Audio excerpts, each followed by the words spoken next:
Are you wondering how you can make your adhesive part the most effective version of itself? Keep watching as we share the secrets to success.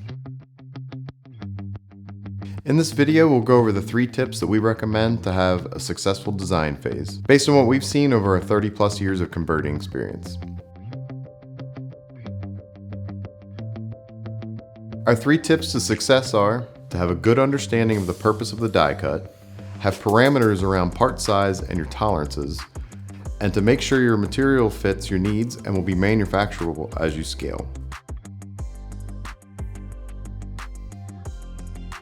Describing your primary purpose of your part is incredibly important because it gives the converter an idea of your functionality of your part and the application.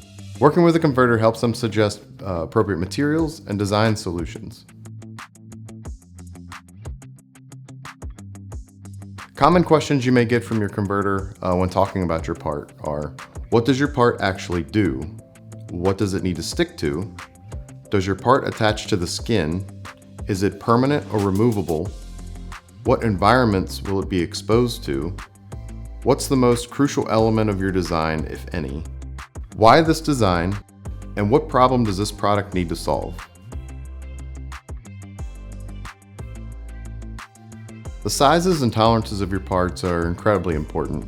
They give us insight into how we might need to make it, the type of equipment that we need to use to make it, and understanding those tolerances change the tooling that we design and other important characteristics. Besides those benefits, the primary benefit is so that we can provide an accurate quote to you. Generally, tight tolerances lead to higher cost. There's several reasons why the tooling can sometimes be much higher. They can range from thousands to tens of thousands. Also, processing, so the more precise it is, the more we have to measure it, typically the slower it runs and the more advanced the equipment is that we need to run it on.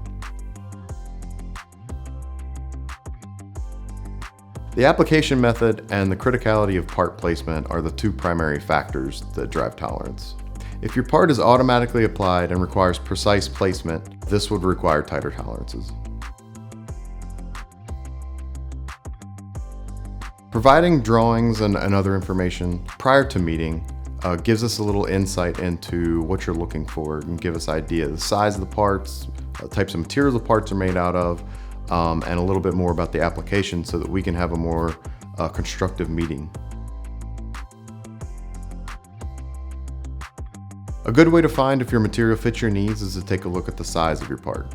The size of the part can influence the choice of materials. Certain materials are made for smaller or larger designs. Flexible or extensible materials are actually one of the more challenging materials to convert. As you imagine, we pull these through our presses and equipment with tension, and as you apply tension to stretchy stuff, it changes shape. So when our customers require super precise dimensions and tolerances on stuff that's made from very extensible materials, it becomes very difficult, much more challenging to create those parts. Factors to consider when selecting adhesive materials are the intended application, the environment in which the part will be used, the required adhesion properties, and any specific challenges or constraints associated with the materials. After the design phase, we typically recommend samples being the next step. We can guess as much as we want to figure out if this material is going to work for you, but the best way for you to determine that is for you to actually try it in your application and get it in your hands. I hope these tips have made you more confident to move forward with your design. If you have any questions, feel free to visit our Learning Center on our website or reach out to us directly. Thanks for watching.